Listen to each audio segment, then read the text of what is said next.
नमस्कार, धन दनादन देख रहे हैं आप। मैं हूं आपके साथ पल्लवी। और सबसे खास बात जो इस वक्त सबसे ज्यादा उसका जिक्र हो रहा है, पहले तो मैं आप सभी से ये बता देना चाहूंगी कि इस वक्त इंडिया यूएस डील, जो ट्रेड डील है, इसको लेकर सबसे ज्यादा बातचीत चल रही है। कई खबरें हैं जो सुर्खियों में है, लेकिन इस वक्त एक खबर है, वो है काऊ नॉन वेज मिल्क।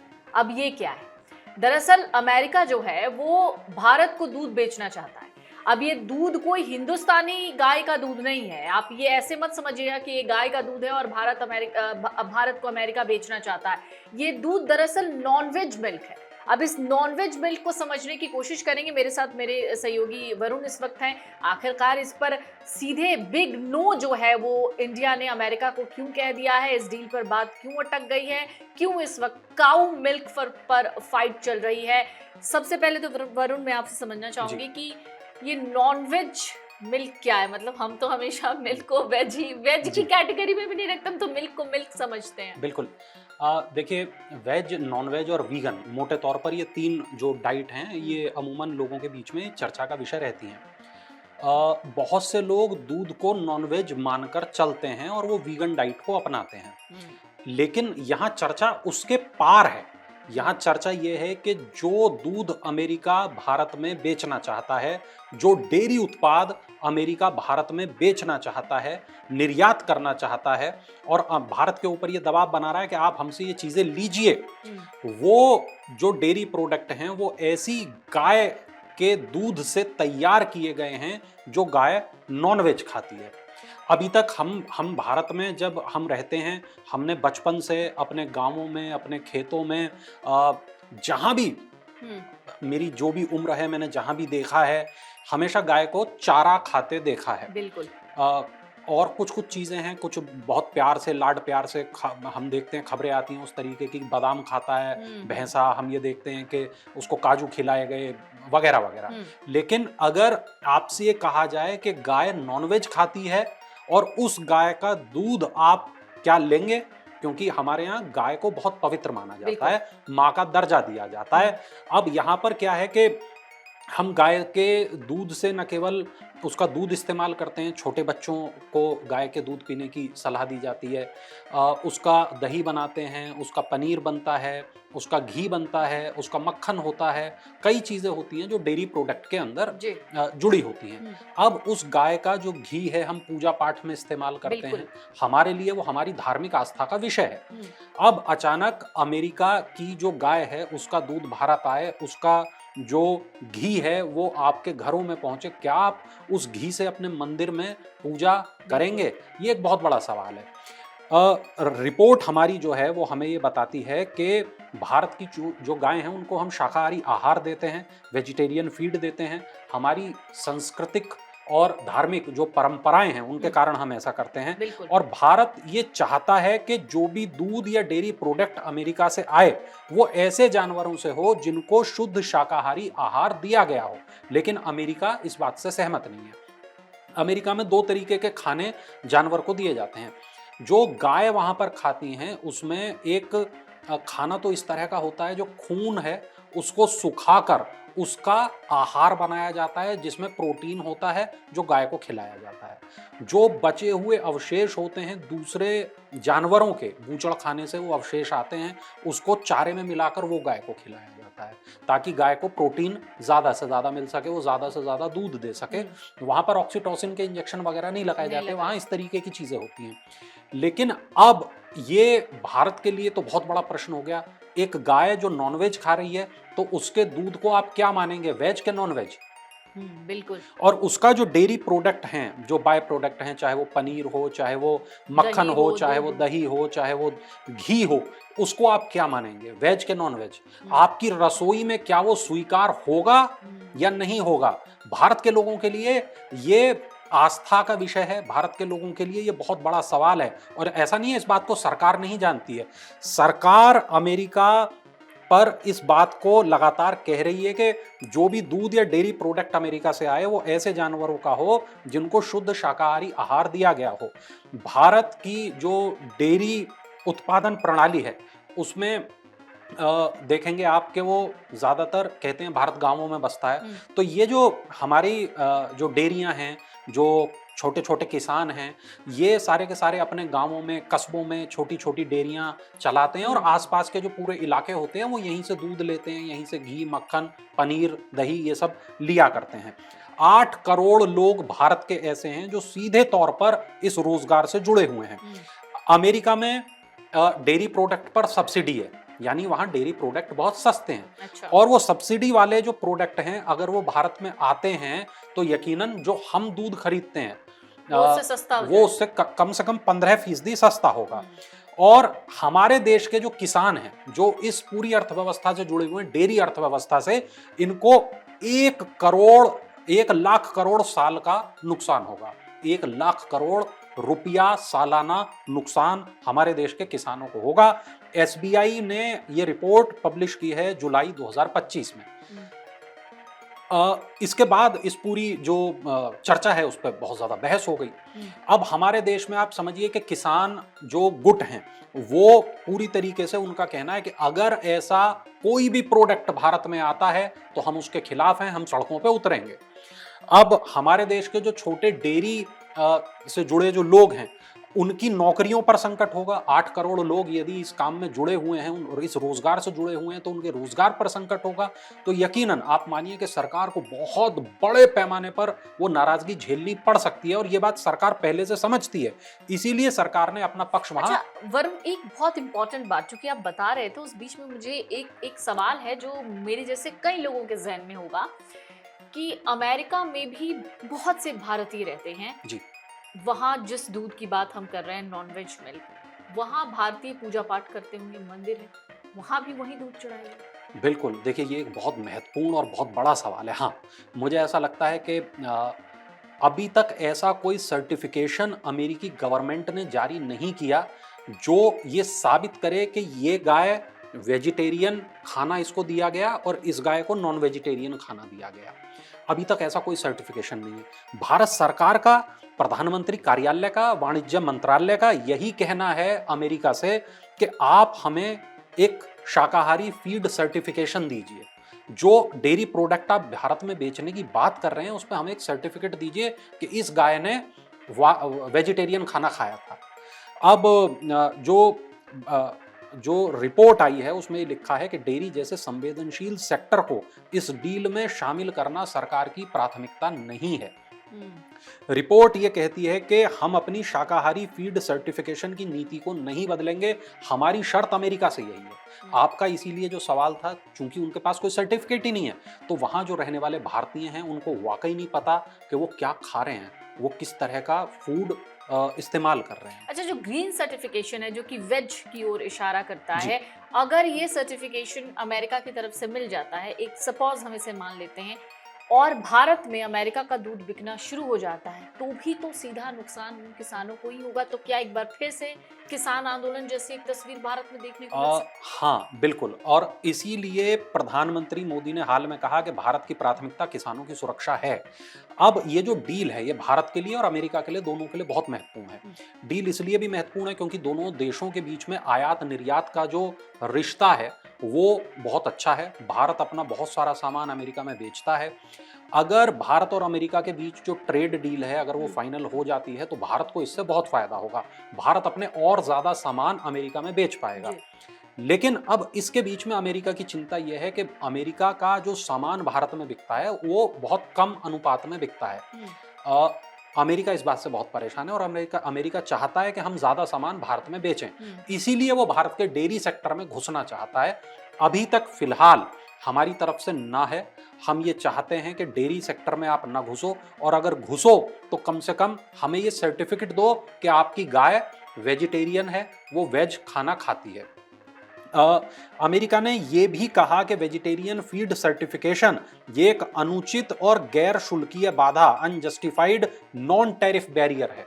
भारत का हमारे ऊपर। अमेरिका के डेयरी प्रोडक्ट WTO मानकों के अनुसार सुरक्षित हैं, गुणवत्ता वाले हैं, और भारत का ये जो नियम भारत हमें जो बता रहा है प्रमाणन नियम, ये WTO का समझौता जो है उसके खिलाफ है।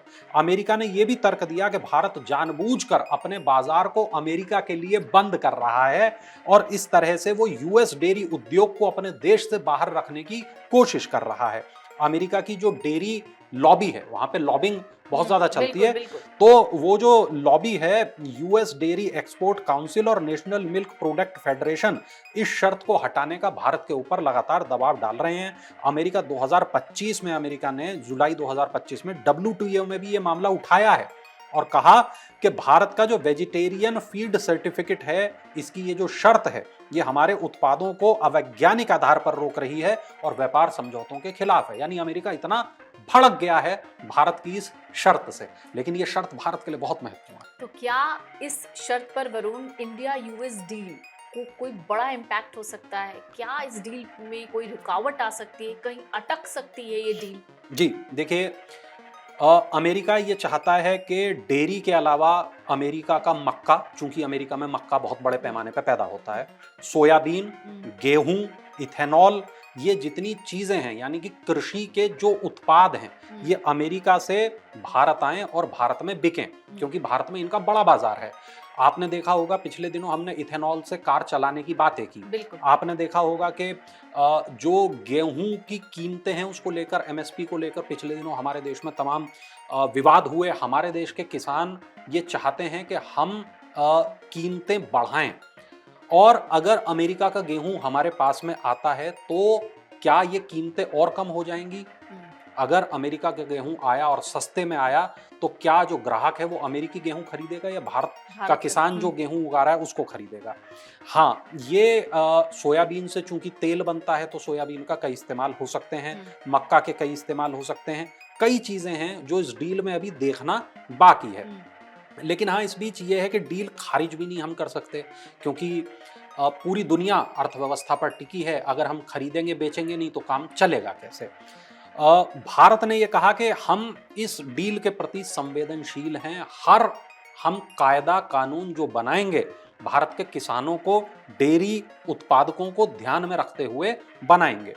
सांस्कृतिक, किसान हित और कीमतों में गिरावट की आशंका ऐसा माना जा रहा है, एक्सपर्ट ऐसा मान रहे हैं। और नॉनवेज मिल्क यानी कि गाय को जो हम जो जिस तरह का भोजन दिया उसके सर्टिफिकेट को लेकर तो भारत का स्टैंड पूरी तरीके से क्लियर है कि हमें वो सर्टिफिकेट चाहिए, उसके बिना हम इस तरह का जो डेयरी प्रोडक्ट है, दूध है, हम अलाउ नहीं करेंगे।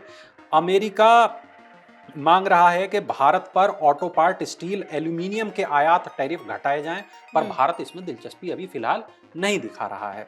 टैरिफ में असंतुलन है। अमेरिका चाहता है कि भारत US से आयात पर MFN टैरिफ को कम कर दे और वर्तमान में ये करीब 39% है।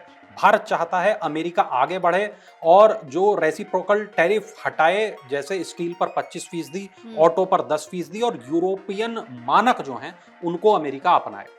अब हमारे लिए ये डील इसलिए जरूरी है कि हमें बहुत सारी चीजें चाहिए। हम जैसे चीन अपना निर्यात बढ़ा रहा है, भारत के पास सबसे ज्यादा मैन पावर है।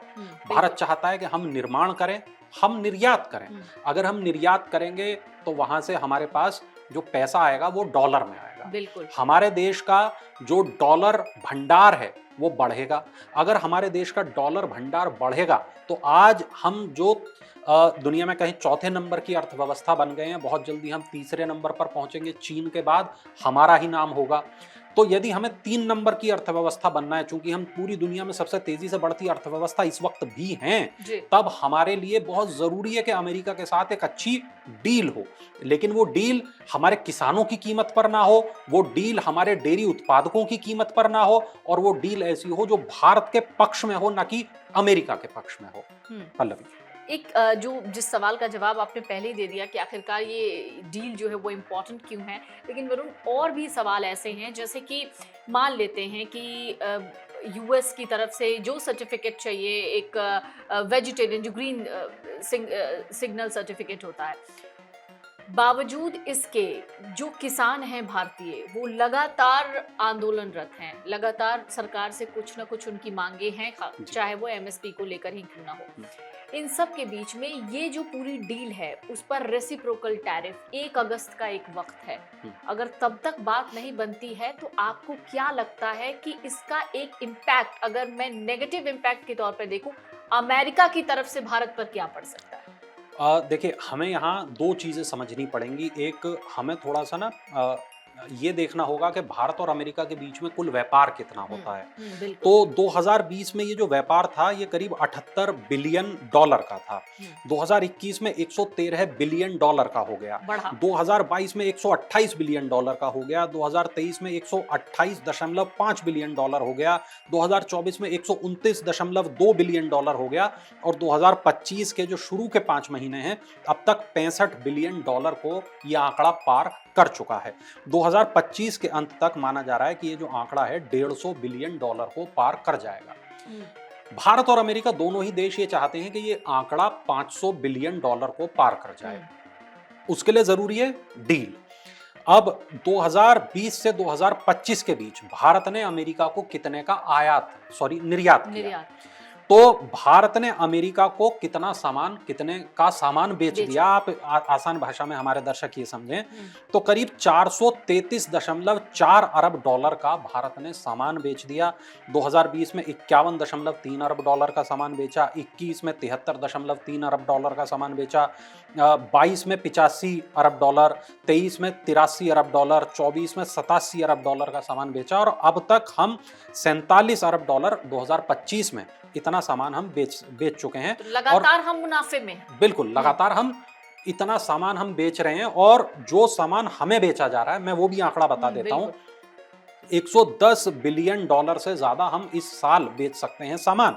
2020 से 2025 के बीच अमेरिका ने भारत को कितना निर्यात किया, या कहें भारत ने कितना आयात किया, $213 अरब। अब आप देखिए, हमने बेचा कितने का, $433 अरब का, हमने खरीदा कितने का, $213 अरब का।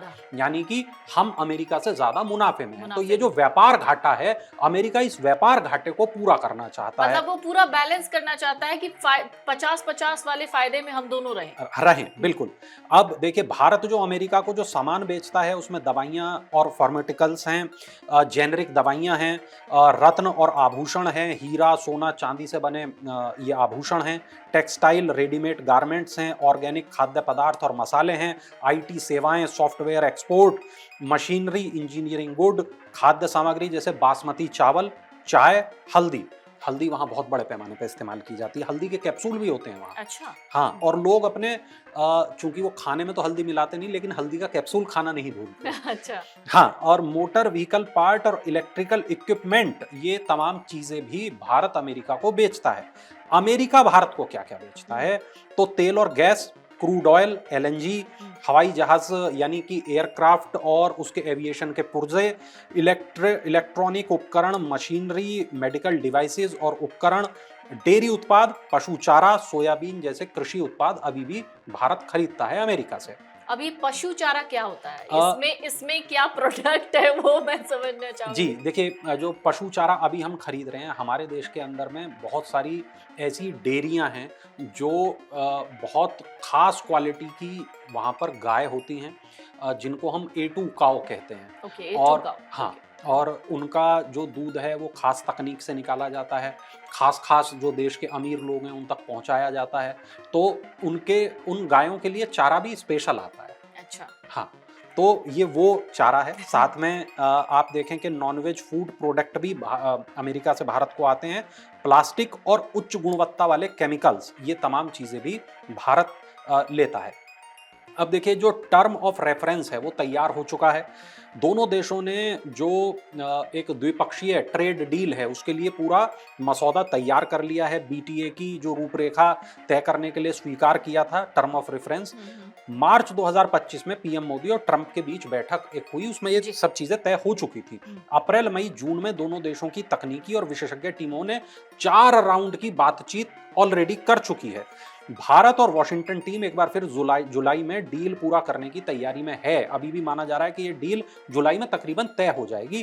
ट्रंप इस पे काफी एग्रेसिवली काम कर रहे हैं, उनकी टीम पूरी एग्रेसिवली काम कर रही है। अमेरिका ने 26% तक रेसिप्रोकल टैरिफ लगाने का इशारा किया है, जिसकी सीमा 1 अगस्त 2025 है। 90 दिन की स्थगन अवधि 9 जुलाई को खत्म हो गई थी और दोनों देश एक मिनी डील की तरह इस पर काम कर रहे हैं। जिन डेयरी प्रोडक्ट की हम बात कर रहे हैं, जिन हम किसानों की बात कर रहे हैं, उनका अभी फिलहाल उसको टाला जाएगा, उस पर आगे और चर्चा की जाएगी। फिलहाल एक छोटी डील हम करेंगे, मिनी डील हम करेंगे, ताकि एटलीस्ट कुछ चीजों पे तो हमारी सहमति बन जाए।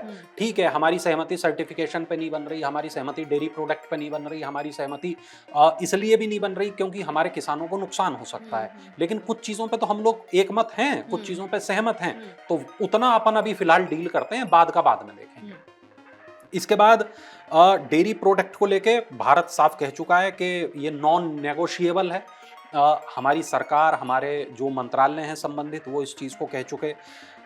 2030 तक हम मान रहे हैं 500 बिलियन जो ट्रेड है दोनों देशों के बीच में होगा, लेकिन इसके लिए बातचीत ऑब्वियसली लंबी चलेगी। अभी हम 2025 में हैं, 5 साल का हमारे पास में वक्त है, जब हम ये चाहते हैं कि ये 115-150 डॉलर का जो ये अभी व्यापार होता है, इसको हम बढ़ा के 500 अरब डॉलर तक ले जाएं।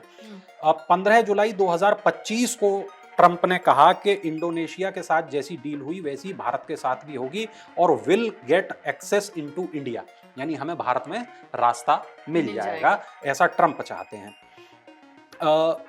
एक चीज ये कि किन किन मुद्दों पे हमारी डील अटकी है। हमारी डील डेयरी और कृषि प्रोडक्ट को लेकर अटकी है, ऑटो पार्ट, स्टील और एल्यूमिनियम को लेकर अटकी है। टैरिफ में जो असंतुलन है, अमेरिका चाहता है कि भारत यूएस से आयात पर MFN टैरिफ को कम करे, उसके लिए भारत तैयार नहीं है फिलहाल।